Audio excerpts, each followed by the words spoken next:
குறைந்த விலை நிறைந்த தரம். தங்கள் தேவைகள் அனைத்தும் ஒரே இடத்தில். ஜெயச்சந்திரன். 2025 12 ராசிக்காரர்களுக்கும் எப்படி இருக்கும்? இது ஒரு ஜென்ரிக்கான டாபிக் தான். என்னுடைய பலன்களை எவ்வளோ தூரத்துக்கு சார் பலிக்கும் அப்படின்னா நிறைய இதில் எல்லாம் பேசுகிறத நான் கேள்விப்பட்டிருக்கேன், பார்த்துருக்கேன், நானே ஃபீல் பண்ணியிருக்கேன். பட் டு சம் எக்ஸ்டென்ட் 50-60% வரைக்கும் you can relay upon this datas. இது உங்களுக்கு ஒரு அடிஷ்னல் யூஸாக இருக்கும். ஏன்னா உங்களுடைய முயற்சி மற்ற எல்லாத்தையும் தாண்டி இது ஒரு அடிஷ்னல் யூஸாக உங்களுக்கு இருக்கும். அப்படிங்கிறதுனால இந்த விஷயத்தை கொஞ்சம் நான் அது ஒரு ஜாலியாக இன்ட்ரெஸ்டிங்காக ப்ரெசென்ட் பண்ணலாம் அப்படின்னு நினைக்கிறேன். கன்னிராசி இந்த ஜோடியாக்லேயே ஒர்க்கு ஹார்ஸ்ன்னு சொல்லுவாங்க. உங்களை ஒரு திறமையான வேலைக்காரர்கள், நல்ல அறிவு இருக்கும், நல்ல வேலை திறமை இருக்கும், அதுலேயும் சயின்டிஃபிக்காக டெக்னாலஜியில் என்னென்ன அத்தனை விஷயங்களும் உங்களுக்கு இருக்குது. சைக்கலாஜிக்கலாக என்னென்ன மேனேஜ் பண்ணணுமோ அத்தனை விஷயம் உங்கள்கிட்ட இருக்குது.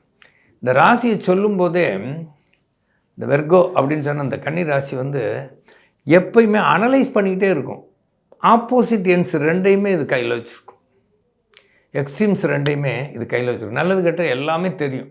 ஒரு இடத்துல ஒரு பெரிய பிரச்சனைன்னா இந்த கன்னிராசிக்காரங்களை போய் இறக்கி விட்டால் எல்லாத்தையும் பிரச்சனையெல்லாம் சால்வ் பண்ணிடுவாங்க, மேனேஜ் பண்ணி பேசிடுவாங்க. எவ்வளோ பெரிய ஒர்க்கு கான்ட்ராக்ட்னாலும் திறமையாக செய்து முடிக்கக்கூடிய தன்மை யார்கிட்ட இருக்குன்னா இந்த கன்னிராசிக்காரர்கள் இருக்கு. பொதுவாகவே உபயராசிக்காரர்களுக்கு அந்த குவாலிட்டி அதிகமாக இருக்கிறது. ஆனால் கான்ட்ராக்டு ஒன்றுக்குள்ளே போகணும். என்கிட்ட திறமை இருக்குது, நான் பெருசாக சாதிச்சிருவேன் சொல்லிக்கிட்டே உட்காந்துருந்தால் போதாது. கிடைக்கிற சம்பளத்துக்கு முதல்ல வேலைக்கு சேர்ந்துக்கிறணும். இல்லை நான் எதிர்பார்க்க சேலரி கிடைக்கல, அதனால் நான் எனக்கு இங்கே வேலை பார்க்க மாட்டேன், இதெல்லாம் வேஸ்ட்டு, அப்படியெல்லாம் சொல்லக்கூடாது. கன்னிராசிக்காரர்கள் வேலை இல்லாமல் இருந்தால் தான் சுமை கூட, மனச்சுமை எப்போ கூட வேலை இல்லாமல் இருந்தால் தான் மனச்சுமை கூட. வேலைன்னு ஒன்று இருந்துருச்சுன்னா அவங்களுக்கு அந்த வேலைக்கு உரிய சம்பளம் கிடைச்சா தன் தகுதிக்கு ஏற்ற மாதிரி சம்பளம் வேணும்னு நினைப்பாங்க, வருமானம் வேணும்னு நினைப்பாங்க, முக்கியத்துவம் வேணும்னு நினைப்பாங்க, அதிகாரம் வேணும்னு நினைப்பாங்க.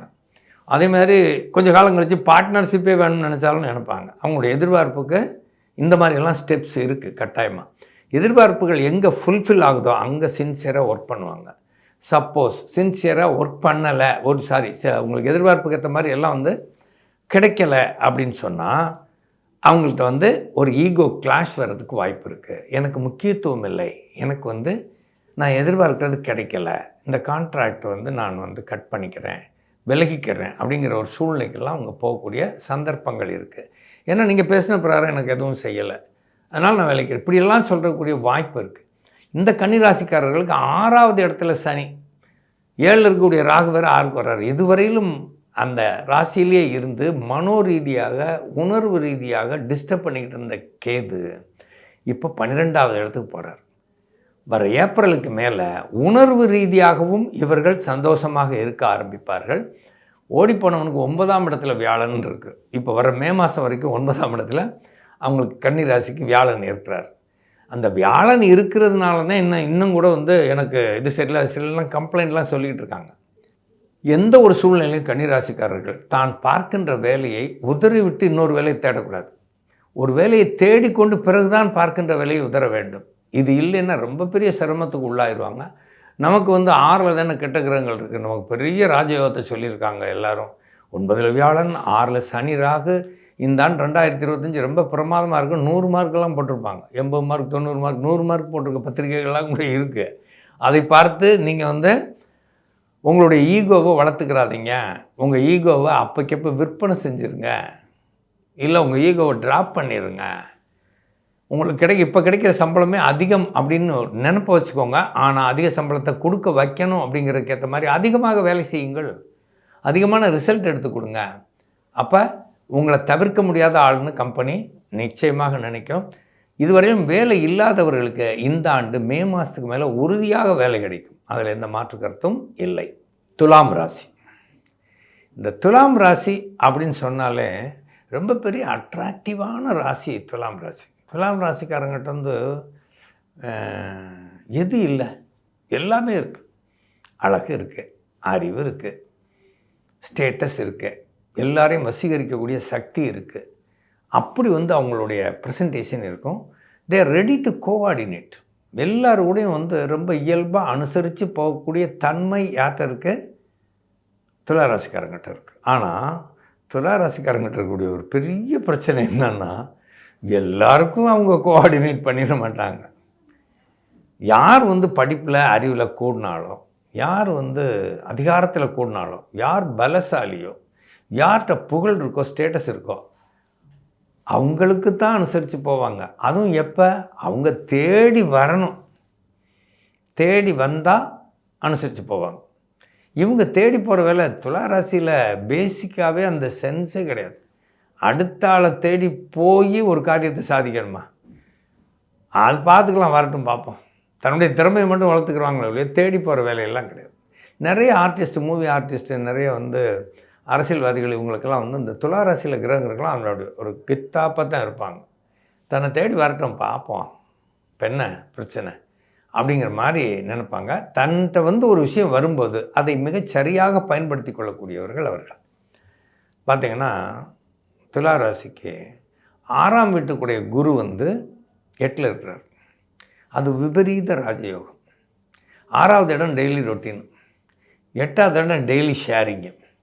அப்போ மோஸ்ட் பிஸியஸ்ட் பர்சன் யாருன்னா இந்த துளாராசிக்காரர்கள் தான். இந்த ஆண்டு மே மாதம் வரைக்கும், ஏற்கனவே அவங்க பிஸியாக இருந்தாங்க. மே மாதத்து வரைக்கும் பார்த்திங்கன்னா 6லேயும் ராகு இருக்கிறாரு.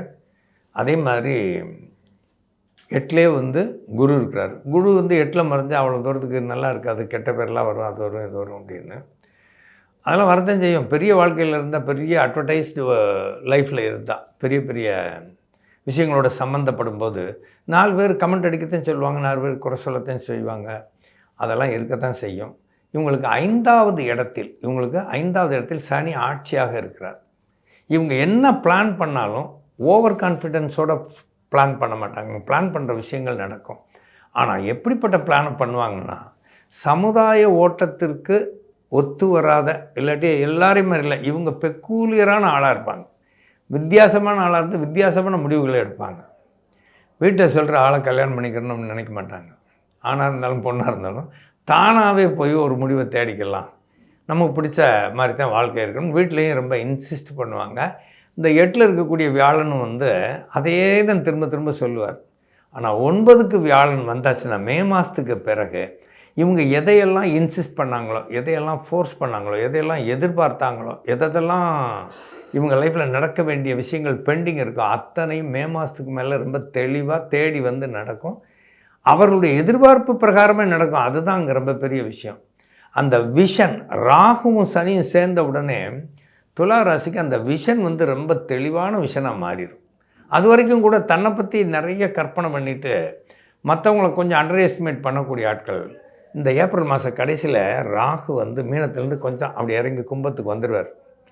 அதே மாதிரி கேது கரெக்டாக அவங்களுக்கு லாபஸ்தானத்துக்கு போயிடுவார். 12ல் இந்த கேது லாபஸ்தானத்துக்கு போயிடுவார். 12ல் இருக்கும்போதே அவங்களுக்கு ஒரு நல்ல இது இருந்தாலும், இந்த லாபஸ்தானத்துக்கு போன உடனே வெற்றியும் கிடைக்கும். அதே மாதிரி இவங்களோட விஷனும் ரொம்ப அருமையாக இருக்கும். 8ல் இருக்கக்கூடிய வியாழன் 9க்கு வந்தவுடனே இவங்க எதெல்லாம் சாதிச்சுக்கிட்டே இருக்காங்களோ அதுக்கு ஒரு நல்ல அருமையான பேர் கிடைக்கும், புகழ் கிடைக்கும், ஒரு அட்வர்டைஸ்மெண்ட் கிடைக்கும் துளாராசிக்காரர்களுக்கு. குறைந்த விலை, நிறைந்த தரம், தங்கள் தேவைகள் அனைத்தும் ஒரே இடத்தில். ஜெயச்சந்திரன்.